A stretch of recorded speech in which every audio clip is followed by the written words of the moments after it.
Muy estimados hermanos y amigos, Dios les bendiga ricamente. Es un privilegio para mí nuevamente compartir con ustedes una meditación, una reflexión bíblica. En esta ocasión, en un contexto de lecciones, quisiera invitarles a reflexionar juntos acerca de lo que la Biblia enseña con respecto a la toma de decisiones. Y en primer lugar, debemos decir que la vida cotidiana se basa en pequeñas decisiones que en realidad hacen al conjunto de la vida y a las situaciones en general. Desde el comienzo, al despertarnos, ya empezamos a tomar decisiones. Si nos levantamos ahora o esperamos un minuto más en la cama. ¿Qué ropa nos vamos a poner y cómo vamos a encarar el día? Las cosas que tenemos que hacer y aquellas que debemos proyectar para adelante. Todo el tiempo estamos tomando decisiones. Algunas de ellas parecieran ser más trascendentales que otras. A algunas de ellas le dedicamos más tiempo y concentración y hasta la posibilidad de consultar, pedir consejos. Y otras las tomamos al paso y muchas veces de manera automática sin reflexionar. Lo cierto es que nuestra vida se construye en base a las decisiones que vamos tomando. De modo que nuestra realidad actual responde a las decisiones que hemos tomado hace un tiempo atrás. Y nuestro futuro depende de las decisiones que tomemos en este tiempo, incluyendo nuestro futuro eterno. En otras palabras, nuestra decisión de qué vamos a hacer con Dios va a condicionar nuestro futuro cercano y también nuestra proyección eterna. Si decidimos caminar con Dios en esta vida, nos proyectamos a una eternidad con Dios. Si decidimos dejar de lado a Dios y seguir nuestro propio camino en esta vida, nos proyectamos a una eternidad sin Dios. Sin duda, nuestras decisiones actuales condicionan el futuro por delante. De allí la importancia de tomar conciencia frente a las decisiones que vamos enfrentando de día a día. Sean trascendentes o sean circunstanciales, todas ellas van a marcar el rumbo y nuestra dirección hacia adelante. Lo mismo nos sucede a nosotros como nación. Vivimos en un país libre, democrático, donde el gobierno elige a sus representantes. Su duración es por poco tiempo y luego tienen que exponerse nuevamente a elecciones. Si su gestión ha sido buena, el pueblo va a volver a votarlos. Pero si su gestión ha sido mala, el pueblo reflexionará y considerará la situación.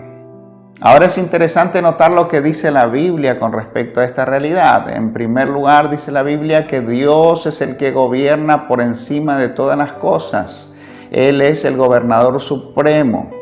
Él es el Rey de Reyes y el Señor de Señores. Él es el que muda los tiempos y las épocas. Es el que pone reyes y saca reyes.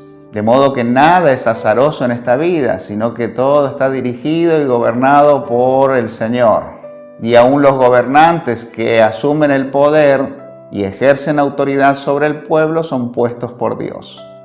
Frente a esta realidad hay dos cuestiones importantes que debemos destacar. En primer lugar, los gobernantes surgen del pueblo mismo. Son ciudadanos que se eligen dentro del pueblo y representan al pueblo. De modo que podemos decir que los pueblos tienen a los gobernantes que se merecen. No podemos esperar que los gobernantes no sean corruptos si la vida cotidiana del pueblo es la corrupción. No podemos esperar que los gobernantes sean morales si el pueblo vive en una constante inmoralidad. No podemos esperar que nuestros gobernantes sean justos, correctos, cuando en la sociedad en general vemos mucha injusticia y muchas cosas que están mal. Y en segundo lugar, podemos rescatar el hecho de que Dios es el que finalmente cumple su voluntad, cumple sus planes y sus propósitos, estableciendo gobernantes para esa finalidad, para ese objetivo. Que la voluntad de Dios sea hecha en el cielo y también en la tierra, así como dicen las Escrituras.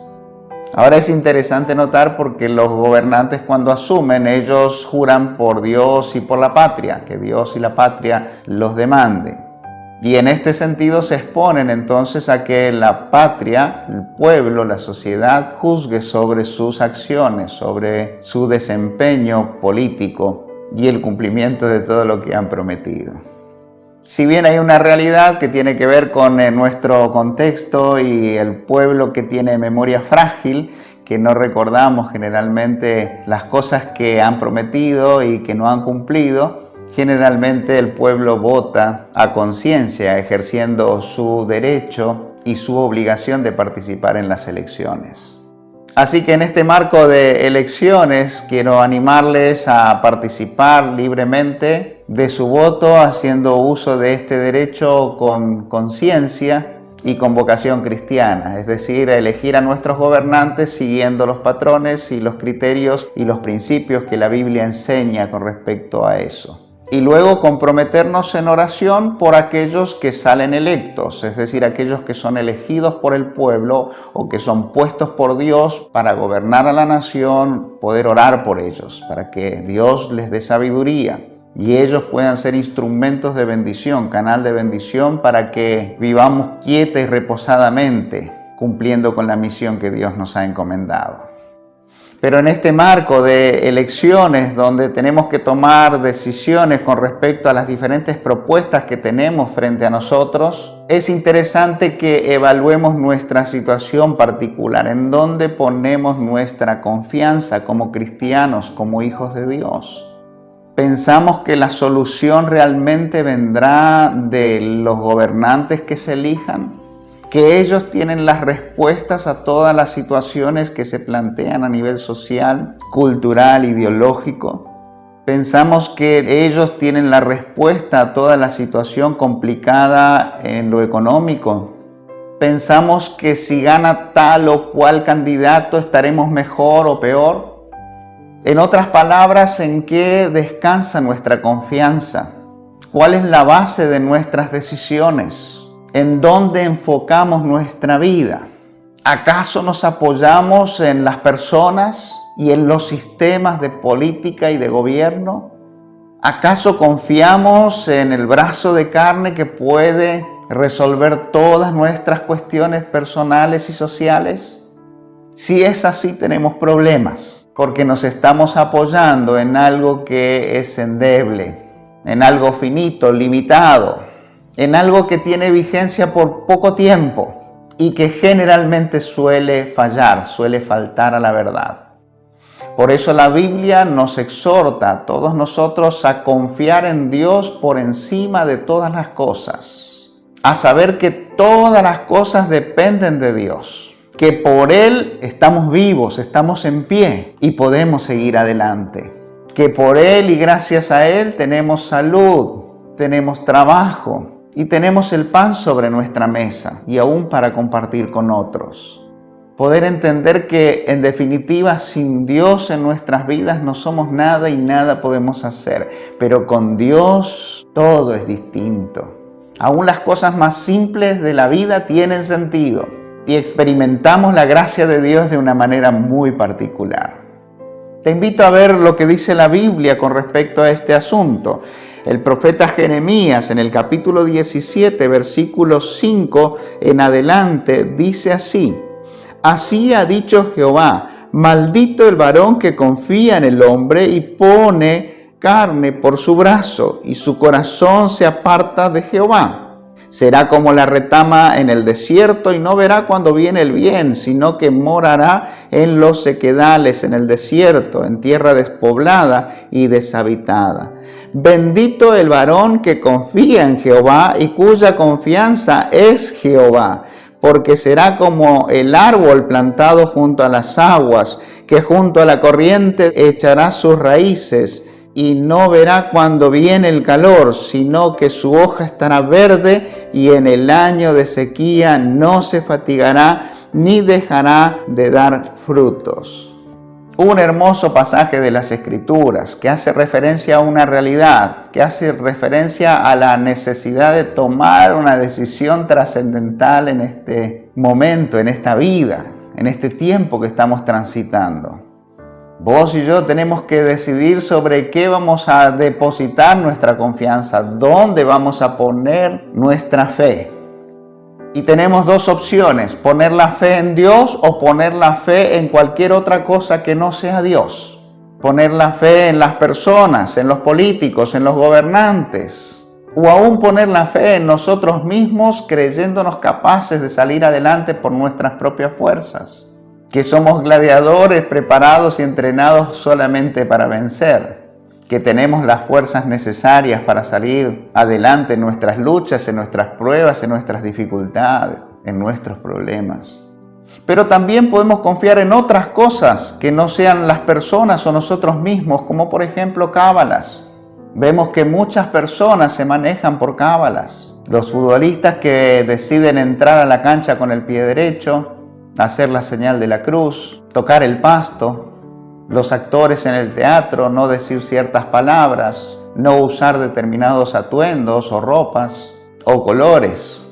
Y así podríamos seguir enumerando un montón de situaciones que tienen que ver con la vida cotidiana y con el contexto donde nos movemos.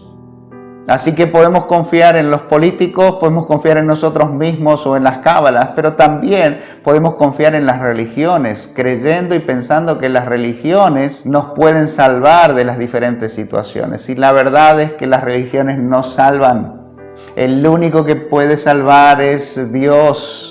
Y para eso envió a su Hijo Jesucristo, para que viniera a este mundo a resolver nuestra situación con Dios, a resolver el problema del pecado. Por eso Él murió en la cruz del Calvario, para que vos y yo, por medio de la fe en Él, podamos recibir el perdón de nuestros pecados, la salvación y la vida eterna. Así que las religiones no salvan. No importa cuál sea la religión con que te identifiques. El único que puede salvar es Jesucristo. Él es el camino al Padre. Él es el camino, la verdad y la vida. Él es el único mediador entre Dios y los hombres. Así que la gran cuestión es sobre qué vamos a depositar nuestra confianza, dónde vamos a poner nuestra confianza, en base a qué vamos a tomar nuestras decisiones. Y el texto bíblico es claro diciendo, bendito el varón, de manera genérica, bendito el ser humano, el hombre, la mujer, el adulto, el niño, bendito aquel que pone su confianza en Dios, que se apoya en Dios, que descansa en Dios, que depende de Dios. Poder entender que Dios está por encima de todas las cosas y que Él gobierna los destinos de la humanidad, pero también mis destinos, también mi futuro, también mi vida. También mis asuntos, también aquellas cuestiones íntimas, personales que tienen que ver solamente conmigo mismo. Dios tiene el cuidado de todas las cosas, por más pequeñas que sean, cuando uno confía en Dios, cuando uno descansa en Dios. Por eso vale la pena creer en Dios, confiar en Dios por encima de todas las cosas. Pero además debemos saber que si confiamos en Dios, Dios se encargará de darnos lo necesario para cada día. Él se encargará de proveer todas las cosas de acuerdo a sus planes, de acuerdo a sus propósitos. Por eso confiamos en Él y descansamos en Él. En otras palabras, si nosotros decidimos por Dios, vamos a gozar de las bendiciones de Dios en nuestras vidas. Nuestras decisiones van a marcar el rumbo. Si vamos a transitar dentro de la bendición de Dios o en el marco de las maldiciones. Porque el texto bíblico dice, maldito el hombre que confía en el hombre. Bendito el hombre que confía en Dios. Así que aquí tenemos una gran elección. Y tiene que ver con esta realidad. ¿Dónde vas a poner tu confianza? ¿Dónde pongo mi confianza? Solamente tengo dos posibilidades, poner la confianza en Dios o en cualquier otra cosa que no sea Dios. La tendencia natural del ser humano es poner la confianza en cualquier otra cosa que no sea Dios y dejar de lado a Dios. Y así nos va. Y por eso tenemos los problemas que tenemos en lo personal y también en lo social, en lo universal, en la humanidad toda. Por eso quiero animarte en esta ocasión a poner tu confianza en Dios, a descansar en Él, a buscar su rostro, a encomendarle tu vida y dejar que Él gobierne. Elige a Dios como el gobernador, aquel que vele por tus intereses, que vele por tu realidad. Deja que Él sea el Señor de señor y el Rey de reyes sobre tu vida. Y te irá bien y disfrutarás de la vida y la vida abundante que Él tiene preparado para vos. Mi deseo y mi oración es que Dios te bendiga ricamente. Un abrazo fuerte en la distancia. Cada día tu nombre bendeciré, morar en tu gloria y esplendor, en tus maravillas meditaré, de tu gran poder